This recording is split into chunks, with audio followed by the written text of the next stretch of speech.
안녕하세요. 푸켓치북입니다. 이번에는 세계사와 통하는 매운맛 조선사라는 책을 소개해드리도록 하겠습니다.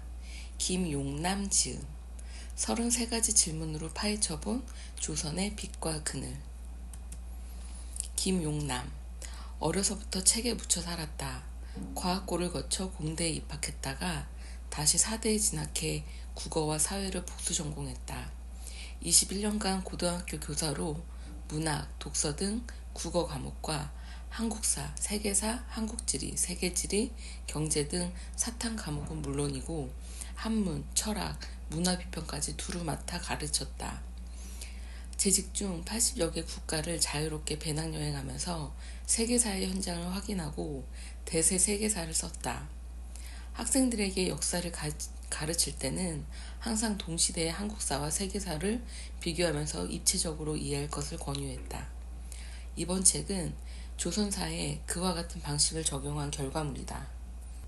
들어가며 눈 맑은 제자들과의 역사 대화. 젊은 세대를 중심으로 헬 조선이란 말이 유행한 적이 있었습니다. 헬 한국이 아니라 헬 조선인 이유는 현재 한국 사회가 과거 조선과 비슷하다는 생각 때문입니다. 그렇게 보면 헬 조선이란 말은 한국과 함께 조선도 비판하고 있습니다. 고구려는 대륙을 호령하는 강한 국가였고 고려는 국제무역이 활발한 개방적인 국가였는데 조선은 무기력하고 폐쇄적이며 지배층이 외국에는 굴종하면서 안에서 백성을 착취하는 국가라는 인식이 있는 것입니다. 하지만 그것은 19세기 조선의 모습일 뿐 초기인 15세기 조선은 뛰어난 시스템을 갖추고 세계 대부분의 나라보다 문명 수준이 앞서 있었습니다. 그렇다면 우리는 해분 조선이 왜 헬 조선으로 퇴보했는지 살펴볼 필요가 있을 것입니다. 이 책에서는 그 이유를 중심으로 기존의 역사 해석을 검토하고 새로운 의견을 제시해 보았습니다. 지금까지 조선사는 많이 연구되었지만 학자마다 의견이 다릅니다. 혹자는 영조를 명군으로 보는데 혹자는 암군으로 절하합니다. 어떤 이는 정조를 개혁군주로 띄우는데 다른 이는 정조를 수구 군주로 비판합니다. 같은 인물, 같은 사건에 대해 평가가 다른 원인 중 하나는 학자 개인의 주관적 입장이 들어가기 때문입니다. 학계라고 해서 정치권과 같은 당파성이나 사적 영향력 추구가 없는 것은 아닙니다. 전개를 보면 비상식적인 경우가 참 많습니다. 자신에게 유리한 사실만 취사 선택하고 명백히 틀린 것도 악착같이 우겨댑니다. 상대당이 주장하는 정책은 아무리 국민에게 좋은 정책도 무조건 거부합니다. 듣고 보니 그쪽 당 의견이 더 타당하네요 라는 말은 존재 불가능합니다. 그런데 조선사 책을 읽다 보면 일부 역사 저술가들도 정계 인사와 별반 다르지 않다는 생각이 곧잘 듭니다. 답을 정해놓고 사서에서 결론과 부합되는 내용만 취사 선택하여 자신의 주장과 학설을 강변합니다. 이런 이들은 논리적 반박이 들어와도 절대로 오류를 인정하지 않고 제자한테 맞대응에 나서게 합니다. 학설을 반박하기 어려우면 상대의 학위나 기타 약점을 찾아 공격하면서 무슨 사학이란 프레임을 씌웁니다. 그러면 극렬한 펜이 움직여서 더 강한 지지를 확보합니다. 이러한 사태를 겪다 보니 상식으로 판단해도 분명한 역사 사실이 지금까지 왜곡되어 전해오는 경우가 종종 있었습니다. 저는 제도권 내 한국사 전공자가 아닙니다. 그럼에도 조선사를 쓸 수 있었던 가장 큰 무기는 바로 고정관념을 탈피한 합리적 판단입니다. 이 책은 어떤 경우에는 특정 사관과 의견을 같이 하고 어떤 경우에는 그 사관을 배격합니다. 어떤 주제에서는 인기 역사 저술가의 주장에 동의하지만 다른 주제에서는 그의 의견에 단호히 반대합니다. 한국사 학계에 발을 담그고 있지 않기에 누구의 눈치도 볼 필요가 없습니다. 기존 역사학자가 이리저리 이해관계가 얽힌 중진의원이라면 저는 참신함으로 무장한 혈혈단신 초선의원의 자세로 이 책을 썼습니다. 기존 역사학자들이 검사와 변호사로 한쪽 시각만으로 보면서 싸우고 있다면 저는 국민 배심원단 입장에서 판결을 내렸습니다. 상식과 열린 시각을 가진 사람이라면 이러한 시도와 역사 해석에 지지를 표해 주실 것으로 기대합니다. 저는 이 책에 저의 취향을 주입하지 않고자 노력했습니다. 독립된 개인의 자유의지를 중요하게 생각하는 저에게 유교 이념과 문화는 잘 맞지 않습니다. 그러나 제가 안동소주를 즐기지 않지만 애주가의 기호를 존중하듯이 유교 문화가 조선에 끼친 영향을 객관적으로 살펴보았습니다. 유교 이념이 15세기 조선의 절정을 이끌었고 기근에 잘 대처하는 등 조선에 긍정적 요인을 끼친 부분도 충실히 반영했습니다. 입맛에 따라 역사를 편집하지 않고 지향하는 세계와 다르더라도 당시 시각에 맞추어 존중하는 자세를 갖고 집필했습니다. 정의의 여신처럼 날카로운 칼을 들고 비판하되 저울의 공정함은 유지했습니다. 이 책을 쓰면서 기존 조선사 통사와 몇 가지 점에서 확연히 차별화를 기했습니다. 첫 번째로 세계사를 통해 조선사를 살펴봤습니다. 조선사를 세기별로 서술하면서 같은 세계의 왜곡을 보면서 조선이 언제까지 앞섰으며 언제부터 어떤 이유로 뒤처졌는지 알아보았습니다. 자국의 역사만 아는 것은 자국의 역사도 모르는 것이라는 말이 있습니다. 독자 여러분은 세계 여러 국가 역사와 아울러 보면서 조선을 진정 제대로 평가할 수 있을 것입니다. 두 번째로 이 책에서 경제, 기후, 과학기술이 역사에 미친 영향을 강조했습니다. 대부분의 조선사 통사는 정치사에 압도적으로 치우친 경향을 보입니다. 이 책도 독자 여러분의 재미와 이해를 위해서 큰 흐름은 국왕을 중심으로 한 정치사를 따릅니다. 하지만 그 시기에 있었던 경제 변화, 기근과 전염병의 확산, 세계에 영향을 끼친 과학기술에도 주목했습니다. 조선사에도 기후 때문에 저평가된 왕이 있고 고평가된 왕이 있습니다. 일본에 유출된 기술이 어떤 나비 효과를 가져왔는지도 살펴볼 필요가 있습니다. 역사를 결정하는 요인은 한 가지가 아니므로 역사를 다양한 관점에서 봐야 합니다. 저는 전작인 세계사 통사에서도 경제, 기후, 과학기술의 비중을 크게 두었는데 이번에도 그런 관점을 유지하면서 집필하였습니다. 마지막으로 이 책에서는 역사의 보편적인 법칙과 교훈을 살피는 데 힘을 기울였음을 밝혀둡니다. 이 책을 읽다 보면 현대 정치인들의 언행이 떠오르는 경우도 많을 것입니다. 조선사를 교훈으로 현재 우리에게 하고픈 얘기를 풀어놓은 것도 이 책의 목적입니다. 과거에 벌어진 일을 시대순으로 이해하는 것이 역사의 순한 맛이라면 역사를 통해 오늘의 우리가 무엇을 생각해야 할지 성찰하고 파고들었다는 점에서 이 책을 매운맛 역사서라고 할 수 있을 것입니다. 저는 이 책을 제자 지혜와 주고받는 대화체로 집필했습니다. 지혜는 저와 함께 수업했던 학생 가운데 특히 역사에 관한 호기심이 컸던 여러 제자를 대표하는 캐릭터입니다. 그들의 끊임없는 질문이 수업 시간을 풍성하게 만들었고 이 책 내용 7막 33장의 뼈대를 이루었습니다. 가상이지만 실존 인물과 다른 바 없는 제자 지혜와의 대화를 통해 제가 교실에서 못다한 얘기들을 여기서 풀어놓았습니다. 이 자리에서 제자들에게 감사의 뜻을 표합니다. 원고를 꼼꼼히 읽고 추천사를 써준 정성윤 박사과정에게도 고맙다는 인사를 전합니다. 절친한 스승이나 선배에게 추천사를 부탁하는 관례에서 벗어나 젊은 연구자의 참신한 비평을 받을 수 있어 기쁩니다. 어려서부터 역사를 함께 공부한 형제에게도 깊은 감사를 드립니다. 끝으로 소중한 사람, 아내에게 사랑을 표합니다. 다들 행복하시기 바랍니다. 견성제에서 김용남. 추천사, 독자를 성장시키는 역사책, 정성윤, 독일 할베 비텐베르크 대학교 사학과 박사과정. 문학평론가 김현은, 문학은 써먹을 수 없다. 한편의 시는 불의를 시정할 수도, 가난을 해결할 수도 없다.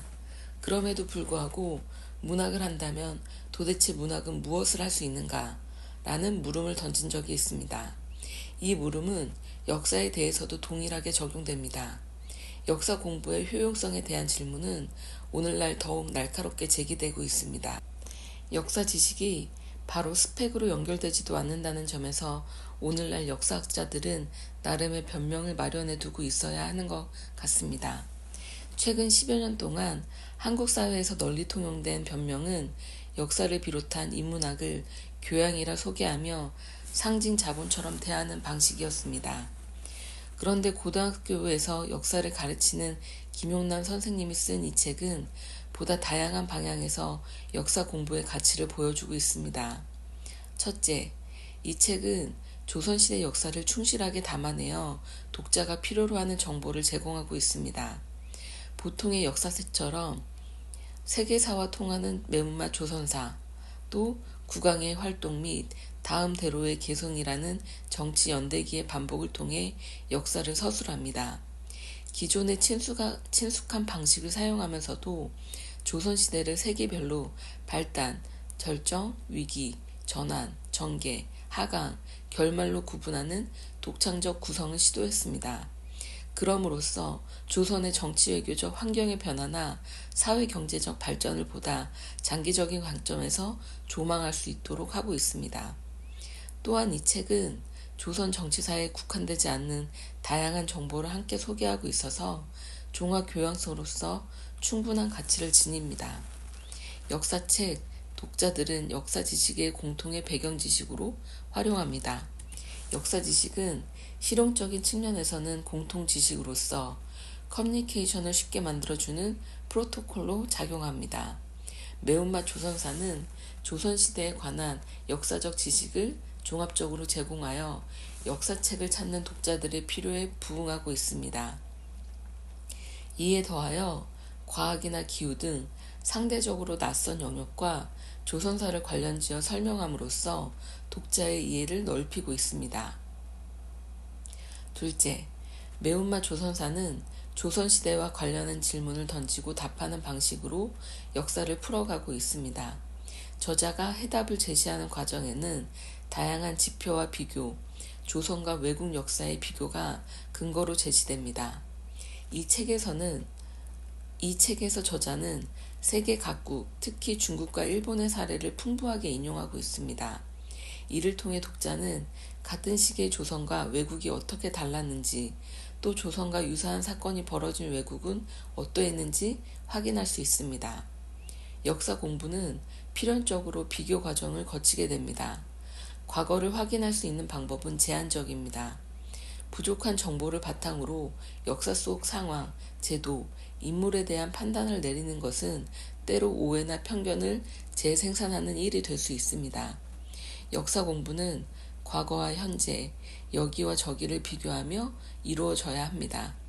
비교를 통해 역사에 대한 단선적인 설명에서 벗어나면 여러 나라들이 어떤 조건이 비슷했기에 유사한 역사가 진행되었는지, 혹은 어떤 것이 달랐기에 상이한 미래에 도달했는지를 분석적으로 따져 물을 수 있게 됩니다. 매운맛 조선사는 역사 속 상황과 오늘날의 현실을 비교하고 조선과 다른 국가들의 상황을 견주어 보며 우리나라 역사를 바라보는 유연하고 합리적인 견해를 갖출 수 있게 해줍니다. 셋째, 이 책에서 저자는 기존 역사 서술에서 당연하다고 여겼던 설명과 평가에 의문을 제기하고 있습니다. 이는 한편으로 저자가 최신학설을 적극적으로 수용했기 때문입니다. 30대 이상이 과거 역사 수업 시간에 배웠던 내용 중 적지 않은 부분이 오늘날 구체적 증거를 갖춘 연구에 의해 비판되고 있습니다. 신진 사대부와 건문세족이 명확히 구분되지 않는다는 점이 대표적입니다. 다른 한편으로 이는 저자가 비판적 사고를 요하는 질문을 독자에게 적극적으로 던지고 있기 때문이기도 합니다. 역사책을 읽는 과정은 독자와 저자의 대화입니다.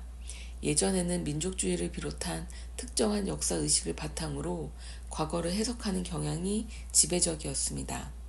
그 시기에 역사책을 읽는 것은 특정한 역사의식을 학습하며 시민의식을 강화하는 과정이라 여겼습니다.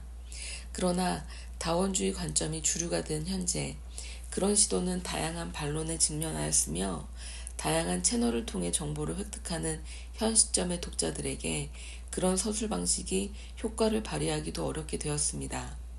그렇다고 균형 잡힌 시각으로 역사를 쓴다고 하면 그 균형이 올바른가에 대한 비판은 제쳐두고라도 여러 의견을 균등하게 다루고 있는 글은 안타깝게도 재미없을 때가 많습니다.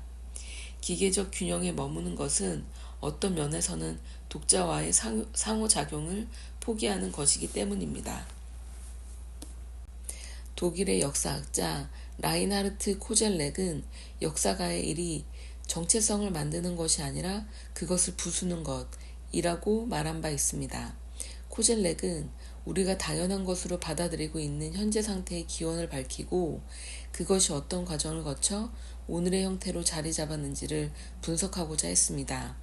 이 점에서 역사가는 우리가 자명하다고 생각했던 정체성을 부수는 일을 한다고 할 수 있겠습니다. 매운맛 조선사의 독자들은 저자의 안내를 따라가며 다양한 질문과 접하고 저자의 관점에 설득되거나 때로 동의하지 않으며 조선시대를 탐구하게 될 것입니다. 이 책 저자와의 대화가 자명하다고 여겨져 왔던 사실에 의문을 제기하고 새로운 관점을 마련하는 기회가 되었으면 좋겠습니다. 충실한 검토를 바탕으로 과거사를 조망하면서 현재 시각에서의 문제도 제기하는 매운맛 조선사를 통해 역사 공부의 유용함과 즐거움을 확인해 보시기 바랍니다. 이 책은 총 7막 33장으로 이루어져 있고요. 각 막을 우선 본다면 제1막 발단 14세기 조선 건국에 정당성이 있는가, 제2막 절정 15세기 누가 성군이고 누가 폭군인가, 제3막 위기 16세기 조선은 왜 위기를 맞이했나, 제4막 전환 17세기 변화에 어떻게 대처했는가, 제5막 전개 18세기 개혁인가 수구인가, 제6막 하강 19세기 헬조선 도래는 필연이었나, 제7막 결말 20세기 누가 책임을 졌는가, 제1막 발단 14세기 조선 건국에 정당성이 있는가. 1. 이성계의 위화도 회군은 타당했는가. 지혜 조선 역사는 1392년부터 시작합니다. 하지만 조선사를 논하기 위해서는 고려 말의 상황을 이해해야 합니다. 조선을 비판하는 사람들은 조선을 애초에 태어나지 않았어야 할 나라로 평가하는 경향이 있기 때문입니다. 제1차 근거로 지목되는 사건이 바로 위화도 회군입니다. 위화도 회군을 통해 이성계가 권력을 장악했고 그때부터 조선의 뿌리가 시작되기 때문이지요. 그렇다면 먼저 위화도 회군의 배경을 살펴보고 그 타당성을 논해보겠습니다. 위화도 회군 당시의 상황을 설명해 주시죠. 김선생, 당시는 고려 우왕 때입니다. 명나라는 고려의 천령 이북의 땅을 내놓을 것을 요구합니다. 거기에 반발해 고려는 명나라가 차지하고 있던 요동을 점령하기 위해 군대를 일으킵니다. 총사령관 최영은 후방에 남았고 직접 병력을 이끌고 출전한 장군은 좌군 도통사 조밀수와 우군 도통사 이성계였습니다. 서열은 조밀수가 높았지만 실세는 이성계였죠. 이들은 고려와 요동의 전개인 압록강의 섬 위화도까지 갔지만 강물이 불어나서 강을 건너기 어려운 상황에 놓입니다. 이것을 명분으로 이성계가 군대를 거꾸로 돌려서 최영을 죽이고 권력을 차지하지요. 군대가 명령을 어기고 왕과 총사령관을 공격했다는 점에서 불법 쿠데타로 볼 수가 있습니다. 불법 쿠데타로 잡은 권력이 조선의 시발점이 되었다는 점에서 건국의 정당성을 비판하는 근거로 작용하고요. 그런데 불법 쿠데타로 왕조를 세웠다고 해서 반드시 비판받는 것이 아닙니다.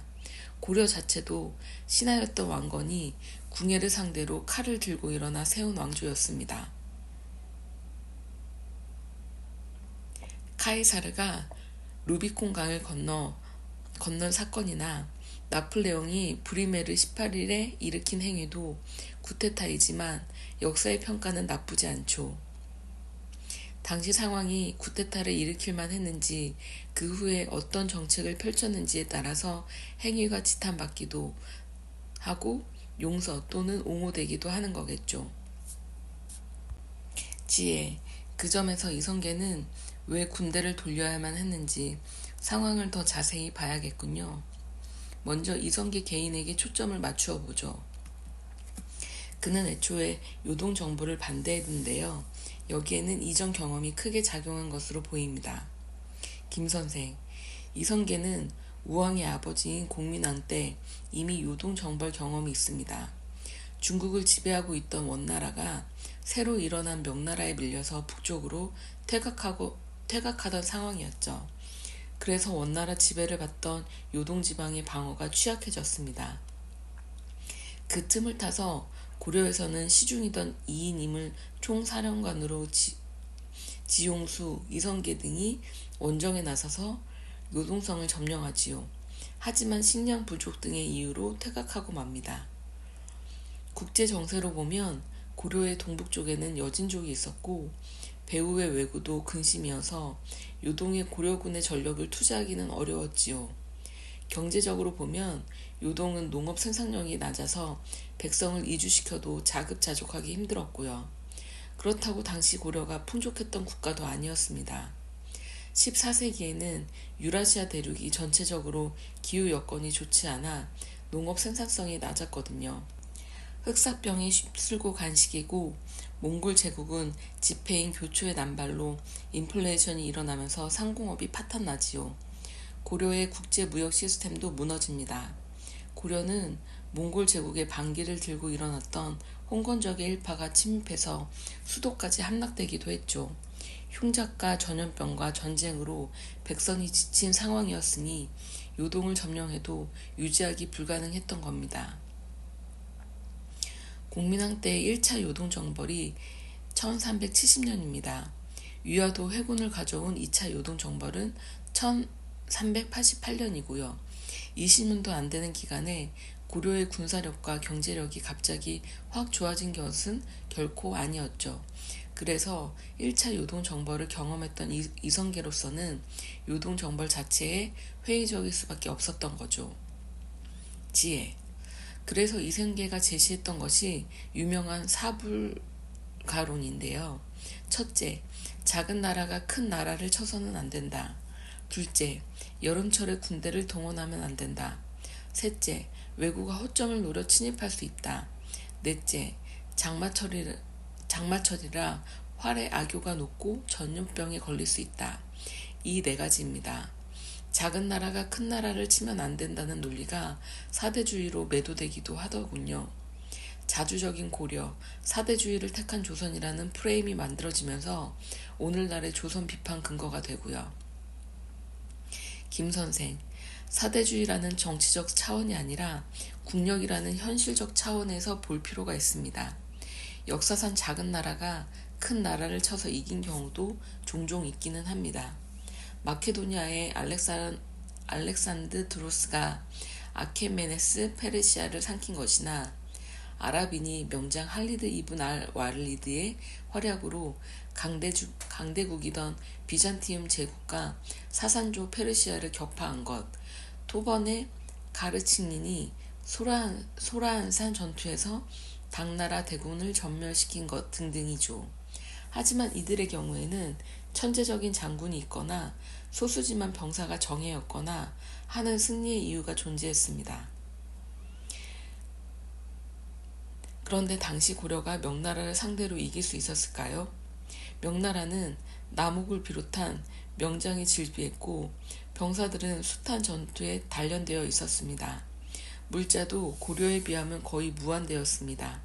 병사를 직접 지휘하는 장군인 이성계가 반대하는 상황에서 무리한 원정을 추진한 것도 문제였죠.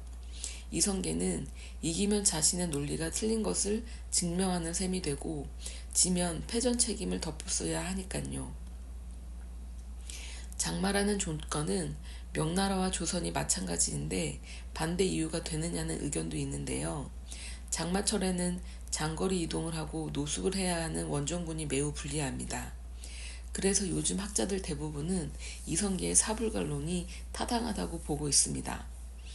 비슷한 실력의 군대일 때 공격군은 방어군의 대략 3배 전력을 갖추어야 하는데 오히려 3분의 1도 안 되는 전력이었으니까요. 고려 군대가 압록강을 건넜다면 명나라 대군에게 전체가 몰살되고 고려 본토까지 침략당할 가능성이 컸습니다. 위화도 해군이 이성계의 개인적 야망 때문이라는 견해도 있습니다. 실제로 이이님은 최영에게 이성계의 야망을 경계하라는 충고를 남기기도 했었죠. 그런데 이성계가 권력에 대한 야망이 커도 명분 없이 쿠데타를 일으키기는 어렵죠. 하지만 위화도 회군에는 충분한 명분이 있었던 겁니다. 지혜. 위화도 회군을 사대주의로 규정하는 것은 무리가 있군요. 현실 타당한 결정으로 볼 수밖에 없겠네요. 그런데 왜 최영은 무리한 전쟁을 고집해서 쿠데타의 명분을 주고 말았던 걸까요? 김선생. 북진 정책은 고려 태조 왕건 이래 전통적인 국시였습니다. 명나라가 천령 이북의 땅을 요구하자 고려에서 반명 감정이 싹 텄고요. 가만히 앉아 뺏기기보다는 명나라의 주력군이 북원과 싸우는 틈을 타서 선제 공격을 가해 오히려 요동을 점령하자는 전략이었죠. 당시 요동의 방비가 약했기에 단기적인 승리는 거둘 수 있었다고 기대했겠지요. 약소국이 강대국을 상대로 선제 예방 전쟁을 벌이는 경우는 종종 있습니다. 프로이센의 프레이드 2세는 프랑스, 오스트리아, 러시아 3국에 외교적으로 포위되자 오히려 선제 공격으로 위기를 타개하려고 했죠. 20세기 일본도 국력이 몇 배나 강한 미국을 상대로 선제 공격을 펼쳤고요. 하지만 프로이센은 초반 우세에도 불구하고 수세에 몰렸고 러시아의 여제가 급사하는 행운이 따르지 않았다면 망하고 말았을 겁니다. 일본도 초반 우세를 잡았지만 결국 패망했고요. 약소국의 예방전쟁은 무리수로 귀결되는 경우가 많습니다. 더구나 이는 명나라의 요구를 오판한 것이었습니다. 명나라는 천령 이북의 땅을 강하게 탐낸 것이 아니라 고려를 자기 편으로 끌어들이는 것이 목적이었으니까요. 고려 전기 때 거란이 쳐들어온 것처럼 위협했다가 강동 육주의 권리를 고려에 주고 동맹을 확보한 것과 같은 맥락에서 보면 됩니다. 그때 서인은 거란의 의중을 정확히 짚어서 협상을 이루어냈지요. 실제로 위화도 회군 이후 고려의 정책이 친명으로 기울자 명나라는 천령 이북의 땅을 더 이상 요구하지 않습니다. 2. 신진사대부는 존재했는가? 지혜. 위화도 회군의 주역은 이성계입니다만 그를 지지한 신진사대부가 있었기에 정권 획득과 유지가 가능했습니다. 위화도 회군 이후 친원 세력인 권문세족을 내몰고 친명 세력인 신진사대부가 권력을 장악했다는 것이 예전의 통설이었지요. 최근에는 이 통설의 의의를 제기하는 주장이 나왔더군요. 사대부 자체가 이전부터 존재했는데 이 시기 사대부를 따로 신진이라고 부를 근거가 무엇이냐는 주장도 있고요. 김선생. 권문세족은 산과 강을 경계로 할 정도로 대규모 토지를 가졌고 신진사대부는 지방에 소규모 토지를 가졌다는 인식이 있었는데요. 신진사대부 중에서도 대규모 토지를 가진 사람이 적지 않았습니다. 권문세족은 가문의 힘을 이용한 음서제로 신진사대부는 실력이 중요한 과거제로 관직에 진출했다는 인식도 현실과 다릅니다. 권문세족으로 분류된 가문에서도 과거제로 진출한 경우가 많았습니다. 신진사대부의 상당수가 원나라 유학파로 친원 경향이 있기도 했고요. 권문세족 중에서도 이성계를 지지한 사람이 많았습니다. 대표적으로 조주는 권문세족 출신으로 대규모 땅을 소유했음에도 적극적으로 토지개혁과 조선 왕조 개창에 앞장섰지요. 조준 외에도 조선 개국 공신 중 절반이 권문세족 집안 출신이었습니다. 신진사대부로 분류되는 사람 중에는 조선 개창을 반대한 사람도 많았고요. 그 점에서 권문세족과 신진사대부로 칼같이 나누기는 어렵습니다. 사실 정치 집단은 이념이나 출신별로 확연히 갈라지기보다는 뒤섞이는 경우가 많습니다. 프랑스 혁명을 혁명의 예를 들어볼까요? 프랑스 혁명은 예전에는 성직자와 귀족 계급에 맞서 부르주아들이 일으킨 혁명으로 알려져 있었습니다. 그런데 프랑스의 귀족은 부르주아 출신이 귀족주의를 얻은 경우가 많았습니다. 혁명 당시 부르주아의 편에 섰던 귀족도 제법 되었고요. 부르주아로 분류된 사람들도 관직과 토지 취득을 목표로 하는 귀족 성향이 강했습니다. 고려 말 상황도 마찬가지로 보입니다. 다만 이성계와 함께한 사람 중에 가장 핵심적 인물이 정도전이라서 그의 이미지가 신진사대부를 대표하게 된 것이지요. 정도전은 경북 봉화에 뿌리를 둔 향리 집안 후예고 친명 노선을 주장하다가 관직에서 쫓겨나 떠돌았던 경력이 있으니까요. 지혜. 권문세족과 신진사대부의 경계가 애매하지만 그래도 정도전을 비롯한 이성계 지지 세력이 토지개혁을 한 사건은 매우 중요한데요. 당시에 워낙 양극화가 심했고 민생이 도탄에 빠진 상황에서 토지개혁은 필수적인 과제였다고 생각합니다. 이 개혁이 조선 개창의 명분과도 직결되는 문제니 자세히 살펴보죠. 김선생. 정도전은 모든 토지를 국유화하는 급진적인 방안을 생각했습니다. 토지를 똑같이 나누는 일은 동아시아에서 오랜 염원이었습니다. 중국 고대 주나라에서 토지를 정자 모양으로 나누어 경작한 정전제는 이상적인 모델로 간주하였고요. 전한을 찬탈한 왕망은 호족이 토지를 독점하는 현상을 타파하고자 전국의 토지를 국유한 후에 고루 분배하는 왕전제를 시행합니다. 호족의 반발로 실패하지만요. 하지만 후한 말기부터 다시 토지 집중이 심해지자 부기부터 당나라 전기시대에는 농민에게 땅을 골고루 나눠주는 균전제가 시행되었지요. 근대에도 태평천국이 천조전무제를 내세우며 토지를 고루 나누려고 했고요. 이렇듯 권련층이 토지를 독점하면 백성의 삶이 힘겨지고 왕조를 새로 건국하려는 세력이 토지개혁을 내세워 민심을 얻는 경우는 역사에서 계속 반복되었습니다. 다만 그 토지개혁이 어느 정도 크기로 이루어지느냐가 중요합니다. 정도전은 완전한 토지 공용제를 생각했으나 반발이 적지 않아서 현실은 한 발 물러선 과전법으로 시행됩니다. 이때 대표적 성리학자로 선비 이미지를 가졌던 이색도 토지개혁에 반대했습니다. 이색은 대토지를 소유하고 있었거든요. 과전법은 조진이 내세운 아니었습니다. 이로써 권문세족의 토지가 대거 몰수되었으나 일부 세력가는 오히려 조선 개국과 함께 공신정이란 이름으로 토지를 받아 재산을 늘렸습니다. 가장 큰 혜택을 본 사람은 물론 조준이었죠. 자신도 개혁 대상인데 오히려 기득권을 강화하는 내로남불 자세를 보인 것이지요. 하지만 이성계 지지 세력은 토지 개혁을 통해 국가 재정 수입 증대, 민생 안정, 민심의 확보에 어느 정도 성공합니다. 3장. 굳이 왕위를 빼앗아야 했는가? 지혜. 지금까지 얘기를 정리해 보겠습니다. 유아도 회군은 당시 국력을 감안하면 부득이한 선택이었다. 그리고 토지개혁은 필요한 정책이었는데 이성계 지지 세력이 불완전하지만 해냈다. 여기까지만 보면 나쁘지 않은 상황인데요. 문제는 이성계가 정권의 실세로만 그치지 않고 아예 새로운 왕조를 세워버린 것입니다. 과연 그래야 했을까요? 김선생. 흐름이 그렇게 갈 수밖에 없었죠. 이성계는 위화도 회군 이후 총사령관이었던 최영을 죽입니다. 군대를 확실하게 장악하기 위해서는 부득이한 조치였죠.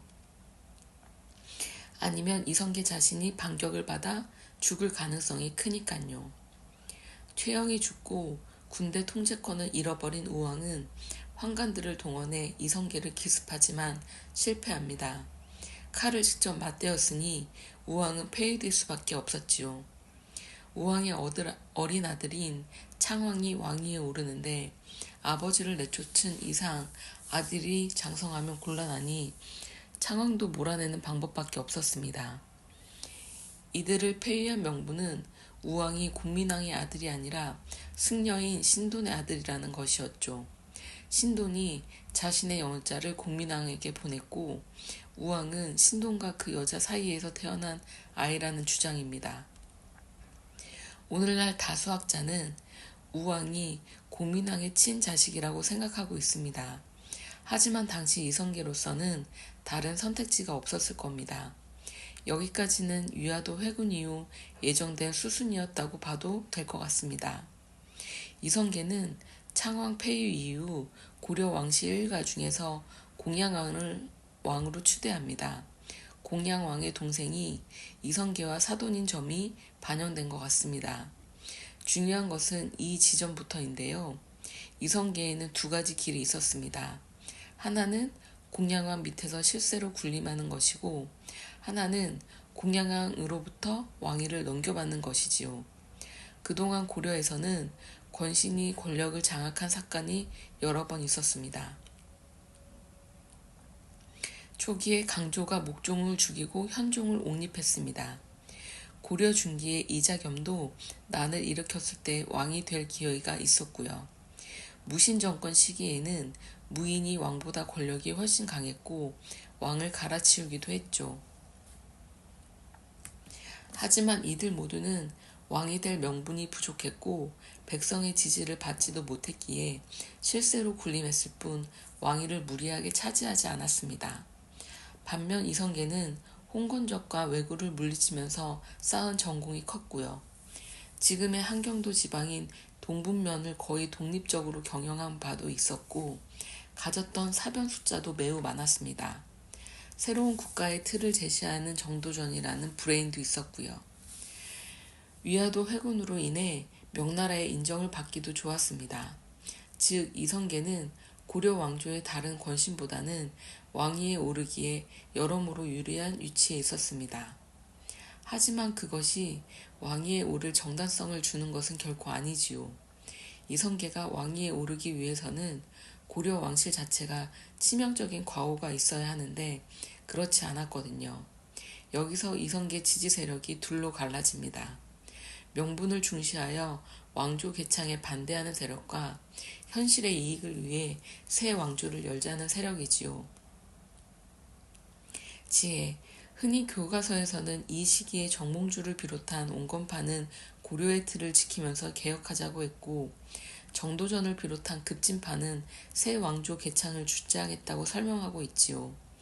결국 이성계의 아들 이방원이 부하를 동원해 정몽주를 죽이면서 온건파가 몰락하고 조선 개국이 이루어집니다.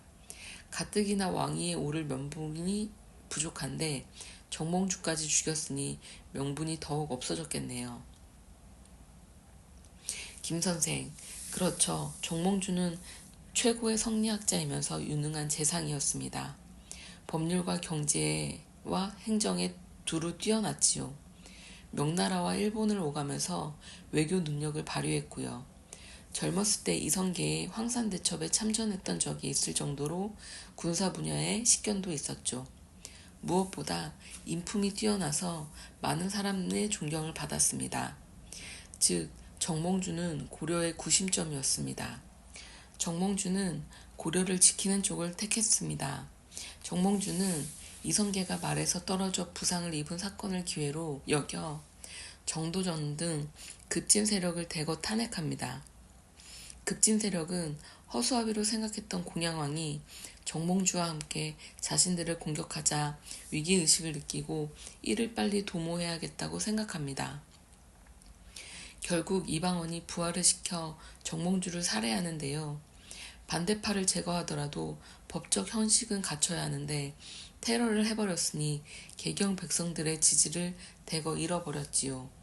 이제 급진 세력은 어차피 명분은 없어졌으니 더 이상 잴 것 없이 욕망을 그대로 드러내는 길을 택합니다. 서둘러 찬탈하고 새 왕조의 비전을 보여주며 결과로 승부할 수밖에 없었던 것이지요. 이성계는 왕대비의 손을 빌려 공양왕을 파면하는 형식을 취하고 왕자를 빼앗습니다. 얼마 후 공양왕은 죽임을 당하게 되고요. 지혜, 이성계가 왕위를 탐내지 않고 장군 직위에만 계속 머물렀다면 어땠을까요? 일례로 당나라 중개 곽자의를 생각해 볼 수 있겠는데요. 당시 당나라는 안사의 난으로 인구가 격감하고 토번의 공격을 받는 등 위기의 연속이었습니다. 그런데 곽자의가 안사의 난을 진압하고 토번도 막아내지요. 그 결과 고위직에서 부와 명예를 한껏 누렸고 충신으로 역사에 이름을 남겼죠. 이성계는 곽자의 길을 갈 수는 없었을까요? 김선생, 권력의 속성상 쉽지 않았을 겁니다. 역사는 가정을 허락하지 않지만 굳이 상상해 본다면 이성계가 욕심을 버렸어도 이방원이 그냥 있지는 않았겠죠. 후한의 조조가 온갖 권력을 누리면서도 옥자는 건드리지 않았지만 그 아들 조비는 결국 황제의 자리에 올랐잖아요. 아마 이방원 대에서 고려 황씨를 무너뜨렸을 가능성이 큽니다. 정도전도 이방원과 함께 새 왕조를 세우고자 했을 거고요. 유아도 회곤부터 조선 왕조 개창까지는 이성계 개인의 의지도 작용했겠지만 호란이 등에 탄 것처럼 시대적 흐름이 그렇게 몰고 갔다고 볼 수 있을 겁니다. 정치에는 누구도 거역할 수 없는 무서운 흐름이 있거든요. 다만 새 왕조 개창에서 피를 많이 본 것은 문제입니다. 이성계는 선양 형식을 취하고 싶었을 겁니다. 공양왕이 덕이 부족함을 핑계로 왕위를 넘겨주면 마지못해 받아들이는 형식 말이지요. 선양은 요순시대부터 내려온 전통으로 중국의 역대 황제들은 새 왕조를 개창할 때 이러한 형식을 선호했습니다. 선양을 받으면 전 황제의 목숨을 살려준 경우도 여럿 있었습니다. 후한의 마지막 황제와 조이의 마지막 황제는 즉위 때부터 허수아비였기에 선양 후에 오히려 마음 편하게 잘 살았습니다. 중국에서 가장 아름다운 선양 사례는 후주에서 송으로 넘어갈 때입니다. 송나라 태조는 옥자를 넘겨준 후주 황제 가문을 멸하지 않는 것은 물론이고 후주의 황가가 잘 보살필 것을 돌에 새긴 유언으로 후임 송나라 황제들에게 남겼습니다.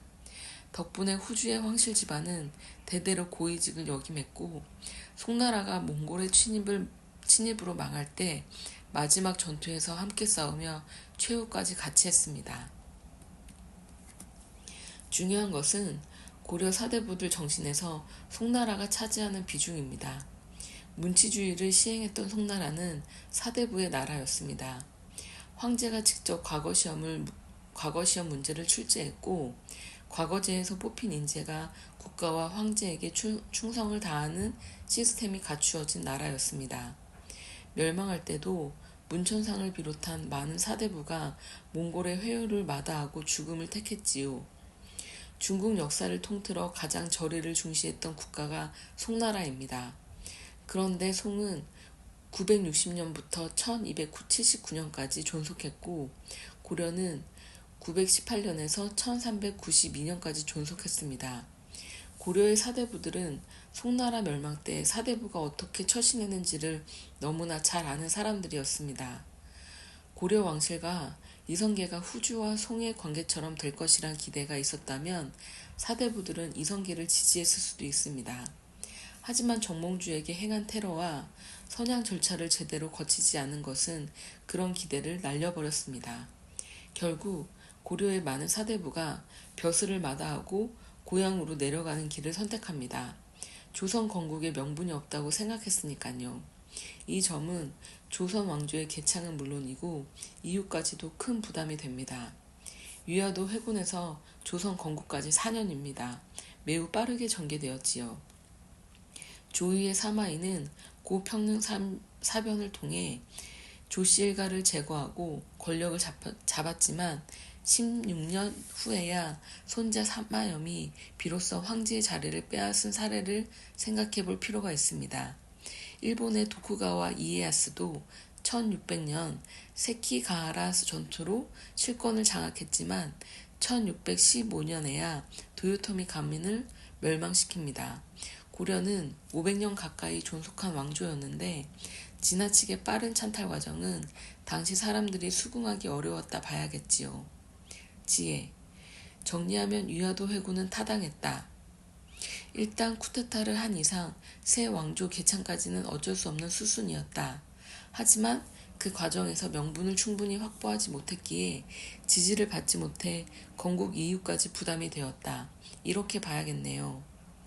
김 선생. 프랑스 혁명 당시에 이런 말이 있었죠. 루이 왕은 무죄일 수도 있다. 그러나 루이가 무죄면 혁명이 유죄가 될 것이다.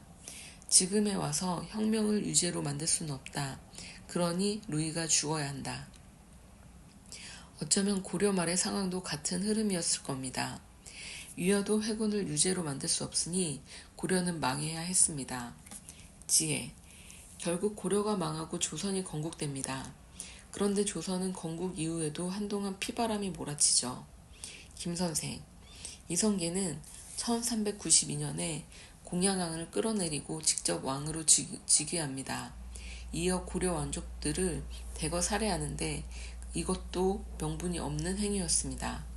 물론 세계사에는 이전 왕조의 혈통을 몰살시킨 사례가 매우 많습니다. 특히 중국의 5, 16국 시대에는 그렇지 않은 경우를 찾기 어렵습니다. 일례로 석호의 양손자였던 연민은 석호 사후 벌어진 권력 쟁탈전에서 석호의 후손을 모조리 죽인 수준을 넘어서 갈족 전체를 몰살시켜 버렸지요. 하지만 5호 16국 시대는 윤리의식이 취약했고 이민족들이 엉켜있던 시기였어요. 세계 다른 지역으로 눈을 돌려보죠. 서아시아의 아바스 가문은 우마이야 왕조의 반기를 들고 일어나 새 왕조를 수립한 후에야 우마이야 집단을 도륙합니다. 간신히 도망친 이들을 제외하면 우마이야 일가는 모두 살해되죠. 하지만 이 경우도 우마이야와 아바스가 내전을 벌인 후에 발생한 학살이고 반우마이야 진영에는 종교와 민족 갈등이 가진 세력이 많습니다. 그런데 조선은 충성을 강조하고 인이 예지신을 중시하는 유교 윤리를 명분으로 내세운 나라였으니 명분 없는 학살은 비판의 대상이 될 수밖에 없죠. 지혜. 세계사의 다른 학살 사례와 달리 필요 이상으로 무자비했다는 것이네요. 김 선생. 백제와 고구려가 망할 때 마지막 왕인 의자왕과 보장왕은 목숨을 유지했습니다. 신라의 마지막 왕 경순왕과 후백제의 왕 견훤은 망국 후에도 고려 태조 왕건에게 예우를 받았습니다. 궁예는 기록에 따르면 왕건이 아니라 백성들의 손에 죽었습니다. 한국사에서 조선이 이전 왕조를 가장 처참히 대했습니다. 이성계가 고려의 신하로 있을 때 원한을 품을 만한 사건이 없었는데도 말입니다. 지혜. 여기까지 보면 조선의 건국 정당성은 더욱 약해집니다. 그런데 이를 뒤집을 만한 조선의 업적은 무엇일까요? 히틀러는 합법적 선거로 집권했지만 독재자가 되었습니다. 반면 나폴레옹은 쿠데타로 집권했지만 구체제를 타파한 개혁을 함으로써 위인으로 꼽히고 있습니다. 조선 건국 세력은 나폴레옹처럼 해냈을까요? 그 점을 살펴봐야겠네요. 4장. 조선의 시스템은 성공했는가? 김 선생. 이성계와 나폴레옹은 은근히 공통점이 많습니다. 둘 다 국가의 최변방에서 출생했습니다. 외국과 전쟁에 승리한 장군이었고 쿠데타로 권력을 잡았습니다. 권력을 잡았을 때 국가는 구체제의 모순에서 헤어나지 못하고 있었고요. 그래서 복인이 즉위한 후 체제를 뜯어 고쳤습니다. 조선은 명분 없이 건국되었으나 건국 후 새로운 세상을 만드는 데 성공했습니다. 나폴레옹이 근대사회를 확립했듯이 말입니다. 조선은 중세사회였던 고려에서 벗어나 근세사회로 진입했습니다. 유럽사에서는 보통 역사 발전 단계를 선사, 고대, 중세, 근대, 현대로 얘기합니다. 그런데 중세 말기에서 근대 초기 사이의 과도기를 근세로 따로 명명하는 이유가 있습니다. 중세가 봉건적 지방 분권의 시대였고 근대가 시민 계급이 주도하는 민족주의가 민주주의가 등장하는 시기라면 근세는 안정된 시스템을 갖춘 중앙 집권 시기입니다. 일본의 경우 일반적으로 에도 바쿠 시대, 중국은 송나라부터 청나라까지, 한국은 조선시대를 근세로 보고 있습니다. 인도는 무굴 제국, 서아시아는 사파비 왕조와 오스만 제국이 근세에 해당합니다. 그런 점에서 한국은 근세 진입이 중국보다는 조금 느렸지만 나머지 모든 지역보다는 더 빨랐습니다. 권문세족과 신진사대부의 경계가 없었다는 점에서 조선도 중세의 연장이라 보는 견해도 있습니다. 지배계층이 크게 변하지 않았고 고려는 불교, 조선은 성리학이라는 등식도 불완전하니까요. 하지만 다음 상황에 초점을 맞춰보면 조선을 근세로 간주하는 게 무난해 보입니다. 체계화된 관료제, 전국의 모든 군현의 지방관 파견, 중세보다 늘어난 신분 상승 기회, 세습 귀적이 아닌 능력 위주의 인재 등용 시스템, 성문 법전 편찬 등입니다. 조선 건국 세력은 이런 업적을 이루어냈다는 점에서는 높이 평가받을 수 있습니다. 조선 전체를 관통했던 사상인 유교적 민본주의도 이 당시에는 통치 이념으로 적합한 사상이었습니다. 한국처럼 왕조 구별이 뚜렷한 나라는 굳이 중세, 근세 방식으로 시대를 구분할 필요가 없다는 의견도 있습니다. 그런 관점을 받아들인다 해도 조선의 시스템이 고려보다는 발전했다는 사실에는 이견이 없습니다. 지혜, 개국 과정의 부족한 정당성을 이후 우수한 시스템으로 만회했다고 할 수는 없겠지요. 과오는 과오대로, 업적은 업적대로 평가해야 할 텐데 과오와 별개로 업적은 훌륭했다는 것이네요. 김선생, 소위는 사람을 논하고 보통 사람은 사건을 논하며 현명한 사람은 사상과 시스템을 논한다고 합니다. 역사를 처음 접할 때도 초등학생은 사람을 다룬 위인전부터 시작하고 역사를 공부하면서는 사건에 몰두하기 쉽고 어느 정도 식견을 갖추면 사상과 시스템을 보게 됩니다. 가령 2차 세계대전의 원인이 무엇이냐고 물었을 때 초등학생은 히틀러가 나쁜 놈이라 전쟁을 일으켰다고 답할 것이고 일반인은 나치 독일의 폴란드 침공이 원인이라고 답할 것입니다. 하지만 역사를 공부한 사람이라면 2차 세계대전은 미국, 영국, 프랑스의 자유시장주의와 독일, 이탈리아, 일본의 국가 독점 자본주의와 소련의 공산주의, 이렇게 서로 다른 세 체제의 대결이라고 답할 것입니다. 역사에서 가장 중요한 것은 사상과 시스템입니다. 지혜, 조선이 발전된 시스템을 구축하는 데는 정도전의 역할이 지대했겠지요? 김선생, 그렇죠. 프랑스 혁명에 가장 크게 영향을 끼친 사람을 꼽으라면 누가 있을까요? CLS, 라파에트, 미라보 백작, 로베스피에르 등 여러 이름을 거론할 수 있지만 딱 한 명 택하라면 이념을 제공한 사상가 장자크 루소일 겁니다. 로베스피어는 루소의 피에 물든 손이었으니까요. 같은 선상에서 얘기하면 러시아 혁명에 가장 영향을 준 사람은 공산주의 혁명 이론을 제시한 마르크스일 겁니다. 춘추 전국시대의 통일은 진시황이 법가사상가를 득용해서 이룩했다고 얘기되지만 법가가 진시황을 이용해서 이룬 것으로 볼 수도 있습니다.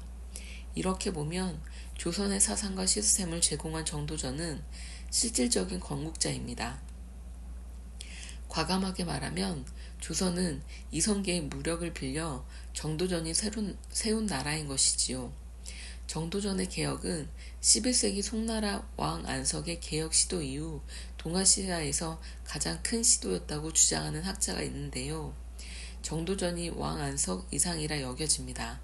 왕 안석은 반대 세력과의 당쟁만 치열했을 뿐 개혁에 실패했지만 정도전은 500년 이어진 나라의 기틀을 만들었습니다.